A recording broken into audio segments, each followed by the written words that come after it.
Hi everyone, ಎಲ್ಲರೂ ಹೇಗಿದ್ದೀರಾ? I hope everyone is doing great. Welcome back to my channel. ನಿಮ್ಮ ಹೊಸ ವರ್ಷ ನಿಮಗೆ ಸಾಕಷ್ಟು ಹರ್ಷನ ತಂದು ಕೊಡಲಿ, ನೀವು ಅಂದ್ಕೊಂಡಿದ್ದು ಎಲ್ಲ ಕೆಲಸಗಳು ಆಗಲಿ ಅಂತ ನಾನು ವಿಶ್ ಮಾಡ್ತೀನಿ. ಹಾಗೆ ಎಲ್ಲರೂ ನ್ಯೂ ಇಯರ್ ಟೆಕ್ನಿಕನ್ನು ಮಾಡಿದ್ದೀರಾ ಅಂತ ಅನ್ಕೋತೀನಿ. ಇನ್ನೂ ಮಾಡಿಲ್ಲ ಅಂತ ಹೇಳಿದರೆ 5ನೇ ತಾರೀಕು ತನಕನೂ ಟೈಮ್ ಇದೆ. ಅಷ್ಟರೊಳಗೆ ಮಾಡಿ ನಿಮ್ಮ ಮಂತ್ಲಿ ಡಿಕ್ಲರೇಷನನ್ನು ಕೂಡ ನೀವು ಮಾಡ್ಕೊಳ್ಳಿ. ಈ ಒಂದು ವಿಡಿಯೋವಿನ ಉದ್ದೇಶ ಬರ್ತ್ ಸೀರೀಸ್ ವೈಸ್ ರೀಡಿಂಗ್ ಇರುತ್ತೆ. ನಿಮ್ಮ ಜನ್ಮ ದಿನಾಂಕದ ಬೇಸ್ಡ್ ಮೇಲೆ ರೀಡಿಂಗ್ ಇದು. ನಿಮ್ಮ 2026 ಹೇಗಿರುತ್ತೆ ಅಂತ ಹೇಳಿ. ನಿಮಗೆ ಡೇಟ್ ಆಫ್ ಬರ್ತ್ ಗೊತ್ತಿಲ್ಲ ಅಂತ ಹೇಳಿದ್ರೆ ನೀವು ರಾಶಿ ಪ್ರಕಾರ ರೀಡಿಂಗ್ ಕೂಡ ಮಾಡ್ತೀನಿ, ಅದರಲ್ಲಿ ನೀವು ಚೆಕ್ ಮಾಡ್ಕೋಬಹುದು. ನಿಮಗೆ ರಾಶಿನೂ ಗೊತ್ತಿಲ್ಲ, ಎಕ್ಸಾಕ್ಟಾಗಿ ಡೇಟ್ ಆಫ್ ಬರ್ತು ಗೊತ್ತಿಲ್ಲ, ರಾಶಿ ಕೂಡ ತಪ್ಪಿರುವಂತಹ ಚಾನ್ಸಸ್ ಇದೆ ಅಂತ ಹೇಳಿದ್ರೆ ನೀವು ನನ್ನ ಹತ್ರ ಪರ್ಸ್ನಲ್ ರೀಡಿಂಗ್ ತೊಗೋಬೋದು. ಅದರಲ್ಲಿ ನಾನು ಪ್ರಶ್ನಾಶಾಸ್ತ್ರದ ಮೂಲಕ ರೀಡಿಂಗನ್ನು ಕೊಡ್ತೀನಿ. ನೀವು ಒಂದು ನಂಬರನ್ನು ಸೆಲೆಕ್ಟ್ ಮಾಡಿದ್ರೆ ಆ ಟೈಮು ಆ ಬೇಸ್ ಮೇಲೆ ನಿಮ್ಮ ಇಯರ್ ಹೇಗಿರುತ್ತೆ ಅನ್ನೋದನ್ನು ನಾನು ಹೇಳ್ತೀನಿ. ಓಕೆ, ಇಲ್ಲ ಅಂತ ಹೇಳಿದ್ರೆ ಪರ್ಸ್ನಲ್ ರೀಡಿಂಗಲ್ಲಿ ಇಲ್ಲ ಅಂತ ಹೇಳಿದ್ರೆ ನಿಮಗೆ ಜನರಲ್ ಗೈಡೆನ್ಸಲ್ಲಿ ಕೂಡ ನೀವು ಪ್ಲೇಲಿಸ್ಟ್ ಚೆಕ್ ಮಾಡಿದ್ರೆ ಅದರಲ್ಲಿ ನಿಮಗೆ ರೀಡಿಂಗ್ ಇದೆ, ಜನರಲ್ ಗೈಡೆನ್ಸ್ ರೀಡಿಂಗ್ ಇದೆ, ಅದನ್ನು ಕೂಡ ನೀವು ಚೆಕ್ಔಟ್ ಮಾಡ್ಕೋಬಹುದು. ಓಕೆ, ಯಾರು ಕೂಡ ಈ ವರ್ಷನ ಮಿಸ್ ಮಾಡ್ಕೋಬೇಡಿ, because 2026 is favourable for every one. ಪ್ರತಿಯೊಬ್ಬರಿಗೂ 2026 ತುಂಬ ಫೇವರಬಲ್ ಆಗಿದೆ. ದಯವಿಟ್ಟು ಎಲ್ಲರೂ ನಿಮ್ಮ ಎಲ್ಲ ಕೆಲಸಗಳನ್ನು ಬಿಟ್ಟು ಮ್ಯಾನಿಫೆಸ್ಟೇಷನ್ ಕಡೆ ಗಮನ ಕೊಡಿ. ಯಾಕೆಂದರೆ ಇದು ಸೂರ್ಯನ ವರ್ಷ, ನಾನು ಪ್ರತಿ ಸತಿ ಹೇಳ್ತಾರೆ. And Surya is name, fame, success, strong, strength ಎಲ್ಲದನ್ನು ಕೊಡುವಂತಹ ಒಂದು ಪ್ಲ್ಯಾನೆಟ್. ಸೊ ಸೂರ್ಯನಿಗೆ ಅಡುಗೆ ಕೊಡೋದಾಗಲಿ ಎಕ್ಸ್ಪ್ಲೇನ್ ಮಾಡಿದ್ದೀನಿ, ನೀವು ಆ ವೀಡಿಯೋಸ್ಗಳನ್ನು ಚೆಕ್ಔಟ್ ಮಾಡ್ಕೊಳ್ಳಿ. ಏನೂ ಮಾಡೋಕ್ಕಾಗಲಿಲ್ಲ ಅಂದರೆ ಜಸ್ಟ್ ಬೆಳಗ್ಗೆ ಸ್ವಲ್ಪ ಬೇಗ ಎದ್ಬಿಟ್ಟು ಸೂರ್ಯನಿಗೆ ಒಂದು ನಮಸ್ಕಾರ ಮಾಡಿ ಥ್ಯಾಂಕ್ ಯು ಹೇಳಿದ್ರೆ ಸಾಕು, ನಿಮ್ಮ ಜೀವನ ತುಂಬ ಬದಲಾಗುತ್ತೆ. ಓಕೆ, ಸೊ 5ನೇ ತಾರೀಕು ಒಳಗೆ ಬೇಗ ಬೇಗ ಬೇಗ ನಿಮ್ಮ ಕೆಲಸಗಳಿಂದ ಮುಗಿಸ್ಕೊಂಡ್ಬಿಡಿ. ಹಾಗೂ ನಿಮ್ಮ ಕೈಯಲ್ಲಿ ಯಾವುದೇ ಟೆಕ್ನಿಕ್ ಮಾಡೋಕ್ಕೆ ಆಗಿಲ್ಲ ಅಂದ್ರೂ ಜನವರಿನ ಪೂರ್ತಿ ಕನ್ಸಿಡರ್ ಮಾಡ್ಕೊಳ್ಳಿ. ಬೇಕಿದ್ರೆ ಇನ್ನು ನೆಕ್ಸ್ಟ್ 11 ಮಂತ್ಸ್ ಹೇಗಿರಬೇಕು ಅಂತ ಅದನ್ನು ಕೂಡ ಸೆಟ್ ಮಾಡ್ಬೋದು. ಯಾವುದಕ್ಕೂ ನೀವು ಇಷ್ಟು ಟೈಮ್ ಒಳಗೆ ಮಾಡಬೇಕು ಅಂತ ಗಡಿಬಿಡಿಯಿಂದ ಮಾಡುವಂಥದ್ದು ಮ್ಯಾನಿಫೆಸ್ಟೇಷನ್ ಅಲ್ಲ. ಈ ಟೈಮಲ್ಲಿ ಮಾಡಬೇಕಾ, ಆ ಟೈಮಲ್ಲಿ ಮಾಡಬೇಕಿತ್ತ, ನೋ, ಡೋಂಟ್ ವರಿ. ಅದಕ್ಕೆ ಟೈಮಿಂಗ್ಸ್ ಅನ್ನೋದು ಇಲ್ಲ. ಜಸ್ಟ್ ಇಷ್ಟು ಟೈಮ್ ಒಳಗೆ ಮಾಡಿದ್ರೆ, ಈ ದಿನ ಮಾಡಿದ್ರೆ ಅಂತ ನಾವು ಯಾಕೆ ಮೆನ್ಷನ್ ಮಾಡಿರ್ತೀವಿ ಅಂದರೆ ಅವತ್ತು ಎನರ್ಜಿ ಚೆನ್ನಾಗಿರುತ್ತೆ, ಏನೋ ಒಂಥರ ಪಾಸಿಟಿವ್ ಎನರ್ಜಿ ಇರುತ್ತೆ ಯೂನಿವರ್ಸಲ್ಲಿ ಯಾವಾಗಲೂ ಪಾಸಿಟಿವ್ ಎನರ್ಜಿನೇ ಇರುತ್ತೆ. ಬಟ್ ಸ್ಟಿಲ್ ನಿಮ್ಮ ವೈಬಿಗೆ ಕನೆಕ್ಟ್ ಆಗೋ ಥರ ಇರುತ್ತೆ. ಆದರೆ ಕೆಲವರಿಗೆ ಆವತ್ತಿನ ದಿನವೇ ತುಂಬ ನೆಗೆಟಿವ್ ಎಫೆಕ್ಟ್ ಆಗಿರುತ್ತೆ. ಈಗ ಫಾರ್ ಎಕ್ಸಾಂಪಲ್ ನನಗೆ ಫುಲ್ ಮೂನ್ ಅಥವಾ ಪೋರ್ಟಲ್ಸ್ಗೆ ಅಂತ ಕ್ಯಾಂಡಲ್ ರಿಚುವಲ್ ಮಾಡಿದಾಗ ತುಂಬ ಡೌನ್ ಆಗಿಬಿಟ್ಟಿರ್ತೀನಿ, ನನ್ನ ಎನರ್ಜಿ ಫುಲ್ ಹೊಟ್ಟೋಗ್ಬಿಟ್ಟಿರುತ್ತೆ. ಆಗ ನನಗೆ ಈ ರೀತಿ ಕೋಲ್ಡ್ ಆಗೋದು ಅದೆಲ್ಲ ಜಾಸ್ತಿ. ಸೊ ಆವಾಗ ನಾನು ಮೆಡಿಟೇಷನ್ ಮಾಡಿ ಹೀಲ್ ಮಾಡ್ಕೋತೀನಿ. ನಾನು ಮೆಡಿಟೇಷನ್ ಮಾಡಬೇಕಾದ್ರೆ ಅಮೆಥೆಸ್ಟಿಂದು ಕ್ರಿಸ್ಟಲ್ ಮಾಲೆನ ಬಳಸ್ತೀನಿ. ಸೊ ನಿಮಗೂ ಕ್ರಿಸ್ಟಲ್ಸ್ ಬೇಕು ಅಂತ ಹೇಳಿದ್ರೆ ನಂಬರ್ಗಳು ಡಿಸ್ಕ್ರಿಪ್ಷನ್ ಬಾಕ್ಸಲ್ಲಿದೆ. ಪಾರ್ವತಿ ಅವರನ್ನು ಕಾಂಟ್ಯಾಕ್ಟ್ ಮಾಡ್ಬೋದು ಅಥವಾ ಮಂಜುಳಾ ಅವರನ್ನು ಕಾಂಟ್ಯಾಕ್ಟ್ ಮಾಡಬಹುದು.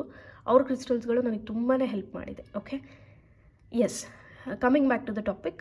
ಈ ವರ್ಷ ಸನ್ನಿಂದೇನು ವರ್ಷ ಇದೆಯಲ್ವಾ, ಸಾಕಷ್ಟು ಮ್ಯಾನಿಫೆಸ್ಟೇಷನ್ ಮಾಡ್ಕೊಳ್ಳೋಕ್ಕೆ ನಿಮಗೆ ಒಳ್ಳೆ ದಾರಿನ ತೋರಿಸ್ಕೊಡುತ್ತೆ, ನಿಮಗೆಲ್ಲ ಆಪರ್ಚುನಿಟೀಸ್ಗಳನ್ನು ತಂದು ಕೊಡುತ್ತೆ. ಅದನ್ನು ಯುಟಿಲೈಸ್ ಮಾಡ್ಕೊಳ್ಳೋದು ನಿಮಗೆ ಬಿಟ್ಟಿದ್ದು. ಎಷ್ಟು ಬೇಗ ಆಗುತ್ತೆ ಅಷ್ಟು ಬೇಗ ನೀವು ಈ ವರ್ಷಕ್ಕೆ ಪ್ರಿಪ್ರೇಷನ್ನ ಮಾಡಿಕೊಂಡ್ರೆ ನಿಮಗೇನು ಹೆಲ್ಪ್ ಆಗುತ್ತೆ ಅನ್ನೋದು ಒಂದು ನನ್ನ ಉದ್ದೇಶ. ಓಕೆ, ಈ ವಿಡಿಯೋದಲ್ಲಿ ನಿಮ್ಮ ಕಾರ್ಡ್ಸ್ ಪ್ರಕಾರ ನಿಮಗೆ ಯಾವ ಥರ ಸ್ವಿಚ್ ವರ್ಡ್ ಬರುತ್ತೆ ಅಥವಾ ಏನೋ ಒಂದು ಸೊಲ್ಯೂಷನ್ ಅಂತೂ ಕೊಡ್ತೀನಿ. ಆ್ಯಂಡ್ ಯಾವ ಕ್ರಿಸ್ಟಲನ್ನು ಬಳಸಬೇಕು ಅಂತ ಕೂಡ ಹೇಳ್ತೀನಿ, ಅದನ್ನು ಕೂಡ ಚೆಕ್ಔಟ್ ಮಾಡ್ಕೊಳ್ಳಿ. ನಿಮಗೆ ಸಾಧ್ಯ ಆದರೆ ಪರ್ಚೇಸ್ ಮಾಡಿ ಕ್ರಿಸ್ಟಲ್ಗಳನ್ನು ಬಳಸೋಕ್ಕೆ ಸ್ಟಾರ್ಟ್ ಮಾಡಿ. ಧನುರ್ಮಾಸ ಆದಮೇಲೆ ಇನ್ನೂ ಚೆನ್ನಾಗಿ ಹೀಲ್ ಆಗ್ತೀರಾ. ಎಲ್ಲ ಸ್ವಲ್ಪ ಈ ಧನುರ್ಮಾಸದ ತನಕ ಸ್ವಲ್ಪ ಲೋ ಎನರ್ಜಿಯಲ್ಲಿ ಇರ್ತೀರ, ಬಟ್ ಅದಾದಮೇಲೆ ಹೋಗ್ತಾ ಹೋಗ್ತಾ you will start feeling better. Okay, yes, ಈಗ ರೀಡಿಂಗ್ನ ನೋಡೋಣ. ಈ ಒಂದು ರೀಡಿಂಗ್ 1, 10, 19, 28 1ನೇ ತಾರೀಕು, 10ನೇ ತಾರೀಕು, 19ನೇ ತಾರೀಕು, 28ನೇ ತಾರೀಕು ಯಾರೆಲ್ಲ ಹುಟ್ಟಿದಿರ ಅವ್ರಿಗೆ, ಓಕೆನಾ, ಅವ್ರದ್ದೆಲ್ಲ ಟೋಟಲ್ನ ಕೌಂಟ್ ಮಾಡಿದ್ರೆ ನಮಗೆ 1 ನಂಬರ್ ಬರುತ್ತೆ. ಸೊ ಇವರು 1 ಸೀರೀಸ್ ಅವರಾಗಿರ್ತಾರೆ. ಸೊ ಅವ್ರಿಗೆ ಟ್ಯಾರೋದಲ್ಲಿ ಏನು ಮೆಸೇಜ್ ಇದೆ ನೋಡೋಣ. ಫಸ್ಟ್ ಇಲ್ಲಿ 3 ಕಾರ್ಡ್ಸ್ ತೆಗೆದಿದ್ದೀನಿ ಟ್ಯಾರೋಗೆ. ಆ್ಯಂಡ್ ಏಂಜಲ್ ಮೆಸೇಜು, 1 ಏಂಜಲ್ ಮೆಸೇಜ್ನ ಇಟ್ಟಿದ್ದೀನಿ. ಸೊ ಲೆಟ್ಸ್ ಸಿ ಫಸ್ಟ್ ಕಾರ್ಡಲ್ಲಿ ಏನಿದೆ. Okay, 4 of Swords. Second card is 7 of Cups and Strength ಇದೆ. ಓಕೆ, ಏಂಜಲ್ ಮೆಸೇಜ್ ಆಮೇಲೆ ನೋಡೋಣ. Good. Actually there is an improvement. ಒಂದು ಇಲ್ಲಿ ನೀವು ನೋಡ್ತಾ ಇರ್ಬೋದು, ಸ್ಟೆಪ್ ವೈಸ್ ಇಂಪ್ರೂವ್ಮೆಂಟ್ ಇದೆ. ಎಲ್ಲೋ ಒಂದು ಕಡೆ ನೀವು ಇಷ್ಟು ವರ್ಷಗಳು ಇಷ್ಟು ವರ್ಷ ಅಂದರೆ ನಿಮಗೆ ಒಂಥರ ಬುದ್ಧಿ ಬಂದ ವರ್ಷದಿಂದ ಭಾಳ ಡೀಪ್ ಆಲೋಚನೆಗಳಲ್ಲಿ ಮುಳುಗಿದ್ದೀರಾ, ಅಥವಾ ಯಾವಾಗಲೂ ಏನಾದರೂ ಒಂದು ಚಿಂತೆ ಮಾಡ್ತಾ ಇರ್ತೀರ, ಅಥವಾ ಏನಾದರೂ ಒಂದು ಕಳ್ಕೊತಾನೇ ಬರ್ತಾ ಇದ್ದೀರಾ ಲೈಫಲ್ಲಿ. ಏನೋ ಒಂದು ಒಳ್ಳೆ ಆಪರ್ಚುನಿಟಿ ಆಗಿರ್ಬೋದು, ಅಥವಾ ಯಾರೋ ನಿಮಗೆ ಮೋಸ ಮಾಡಿ ಹೋಗಿರೋದಾಗಿರ್ಬೋದು, ಅಥವಾ ಯಾರೋ ನಿಮಗೆ ಏನೋ ಹೆಲ್ಪ್ ಮಾಡ್ತೀನಿ ಅಂತ ಹೇಳಿ ಸಡನ್ಲಿ ಅವ್ರು ನಿಮಗೆ ಹೆಲ್ಪ್ ಮಾಡದೇ ಇರೋ ಥರ ಆಗಿರ್ಬೋದು. ಅವ್ರ ಹೆಲ್ಪನ್ನು ನೀವು ನಂಬಿಕೊಂಡು, ಓ ಇವ್ರು ನನಗೆ ಸಹಾಯ ಮಾಡ್ತಾರಪ್ಪ, ಓಕೆ ನನ್ನೋರು ಅಂತ ಒಬ್ರು ಇದ್ದಾರಪ್ಪ ಅಂತ ಅಂದ್ಕೊಂಡು ಬೇರೆ ಎಲ್ಲರ ಸಹಾಯನೂ ರಿಜೆಕ್ಟ್ ಮಾಡಿರ್ತಾರೆ. But all of a sudden ಇವರು ನಮಗೆ ಸಹಾಯ ಮಾಡಲ್ಲ ಅಂತ ಗೊತ್ತಾಗಿರುತ್ತೆ. ಈ ರೀತಿಯಾದಂತಹ ಸಿಚುವೇಶನ್ಸ್ಗಳು ನಿಮ್ಮ ಲೈಫಲ್ಲಿ ಕ್ರಿಯೇಟ್ ಆಗ್ತಾ ಬಂದಿದೆ ಇಲ್ಲಿ ತನಕ. ಓಕೆ, ಆ್ಯಂಡ್ ಇದು ಎಲ್ಲ ಥರದ ಯೋಚನೆಗಳು ನಿಮ್ಮ ಮೈಂಡಲ್ಲಿ ಬ್ಲಾಕ್ ಆಗಿದೆ. ಕರೆಕ್ಟ್. ಸೊ ಕೆಲವರಿಗೆ this is general guidance. So ಹಾಗಾಗಿ ನಿಮ್ಗೇನು ರೆಸೊನೇಟ್ ಆಗುತ್ತೆ ಅದನ್ನು ತೊಗೊಳ್ಳಿ. ಎಷ್ಟೋ ಜನಕ್ಕೆ ರಾತ್ರಿ ನಿದ್ದೆನೇ ಇಲ್ಲ, ಅಥವಾ ಓವರ್ ಸ್ಲೀಪ್ ಅಂತ ಹೇಳ್ಬೋದು. ಅಂದರೆ ಯಾವಾಗಲೂ ಮಲಗಿರ್ತಾರೆ. ಕೆಲವರಿಗೆ ಆಶ್ಚರ್ಯ ಆಗೋಗುತ್ತೆ, ಇವ್ರು ಎಷ್ಟು ನಿದ್ದೆ ಮಾಡ್ತಾರಪ್ಪ ಅಂತ ಹೇಳಿ. ಅಥವಾ ನಿಮಗೆ ನಿದ್ದೆನೇ ಬರೋದಿಲ್ಲ, ನೀವು ನಿದ್ದೆನೇ ಮಾಡೋಕ್ಕೆ ಸಾಧ್ಯ ಇಲ್ಲ. ಆ ರೀತಿ ಆಗುವಂತಹ ಚಾನ್ಸಸ್ಸು ಇದೆ, ಆಗಿರೋ ಚಾನ್ಸಸ್ಸು ಇದೆ ಇಲ್ಲಿ ತನಕ. ಓಕೆನಾ. ಎಷ್ಟು ನಿದ್ದೆ ಮಾಡ್ತಾರಪ್ಪ ಅಂತ ಯಾರು ಅನ್ಕೋತಾರಲ್ಲ, ಬಟ್ ಅವ್ರಿಗೆ ಗೊತ್ತು, ಜಾಸ್ತಿ ನಿದ್ದೆ ಮಾಡ್ತಿರ್ತಾರಲ್ಲ ಅವ್ರಿಗೆ ಗೊತ್ತು ಅದು ಪಾಸ್ಟ್ ಟ್ರಾಮಾ ಅಂತ ಹೇಳಿ. ಅವ್ರಿಗಿರುವಂತಹ ಪಾಸ್ಟ್ ಟ್ರಾಮಾ ಅವ್ರಿಗೆ ಅಷ್ಟು ನಿದ್ದೆನ ತಂದುಕೊಡ್ತಾ ಇರುತ್ತೆ. ಅವ್ರ ಬಾಡಿ ರೆಸ್ಟ್ ಮಾಡ್ತಿರ್ಬೋದು, ಆದರೆ ಅವ್ರ ಮೈಂಡ್ ರೆಸ್ಟ್ ಮಾಡ್ತಿರೋಲ್ಲ. ಅವರು ಅವ್ರದ್ದೇ ಆದಂತಹ ಯೋಚನೆಯಲ್ಲಿ ಇರ್ತಾರೆ. ಕೆಟ್ಟ ಕನಸುಗಳು ಬೀಳ್ತಾ ಇರುತ್ತೆ ಅವ್ರಿಗೆ. ಆ್ಯಂಡ್ ಯಾವಾಗಲೂ ಆತಂಕ, ಗಾಬರಿ, ಓಕೆ ನನ್ನ ಲೈಫ್ ಸರಿ ಹೋಗುತ್ತಾ ಇಲ್ವಾ, ಏನಾಗುತ್ತೆ, ಈ ರೀತಿಯಾದಂತಹ ಆಲೋಚನೆಯಲ್ಲೇ ಅವರು ದಿನಗಳನ್ನು ಕಳೀತಾ ಬಂದಿದ್ದಾರೆ. ಓಕೆ. ಆ್ಯಂಡ್ ಪ್ರತಿ ಸತಿನೂ ನೀವು ಏನೋ ಒಂದು ಕಳೆದು ಹೋದಾಗ, ಅಥವಾ ಏನೋ ಒಂದು ಆಪರ್ಚುನಿಟಿ ಮಿಸ್ ಆದಾಗ, ಆರ್ ಯಾರೋ ನಿಮಗೆ ಮೋಸ ಮಾಡೋದಾಗ, ನೀವು ಎಷ್ಟು ಸಹಾಯ ಮಾಡಿದ್ರೂ ನಿಮಗೆ ಮೋಸನೇ ಆಗಿರೋದು. ಅಥವಾ ನೀವು ಎಷ್ಟು ಪ್ರೀತಿ ತೋರ್ಸೋಕೆ ಹೋದ್ರೂ at the end of the day ನಿಮಗೆ ನೀವು ಯೂಸ್ಲೆಸ್ ಅನ್ನೋ ಥರ ಫೀಲ್ ಮಾಡಿ ಹೋಗಿರೋರೆ ಜಾಸ್ತಿ ಜನ. ಆ ಥರ ಇಷ್ಟು ನಡೆದು ಬಂದಿದ್ದರೂ ಕೂಡ you have become very strong. Okay, you have become strong. ಇಲ್ಲಿ ಸ್ಟ್ರೆಂತ್ ಕಾರ್ಡನ್ನು ನೋಡಬಹುದು ನೀವು. ಈ ಒಂದು ಏನು ಹೇಳ್ತೀವಲ್ಲ ನಾವು, ಉಳಿಪೆಟ್ಟು ಬಿದ್ದಿರೋ ಕಲ್ಲೇ ಶಿಲೆ ಆಗೋದು ಅಂತ ಹೇಳಿ. ಸೊ ನಿಮಗೆ ಎಷ್ಟು ಹೊಡೆತ ಬಿದ್ದು ನೀವು ಒಂದು ಒಳ್ಳೆ ಪರ್ಸನ್ ಆಗಿದ್ದೀರಾ, ಒಂದು ಸ್ಟ್ರಾಂಗ್ ಬಿಲೀವರ್ ಆಗಿದ್ದೀರಾ. ನಿಮ್ಮ ಲೈಫಲ್ಲಿ ಏನೂ ಮಾಡೋಕ್ಕೆ ಸಾಧ್ಯ ಇಲ್ಲ, ಯಾರೂ ನಿಮಗೇನೂ ಮಾಡೋಕ್ಕೆ ಸಾಧ್ಯ ಇಲ್ಲ, ಆ ಒಂದು ಮಟ್ಟಕ್ಕೆ ಹೋಗಿ ನೀವು ನಿಂತಿದ್ದೀರ. ಓಕೆ, ಸೊ ಈಗ it's your turn. 2026 is strong. Strength ಇದೆ ಇದರಲ್ಲಿ.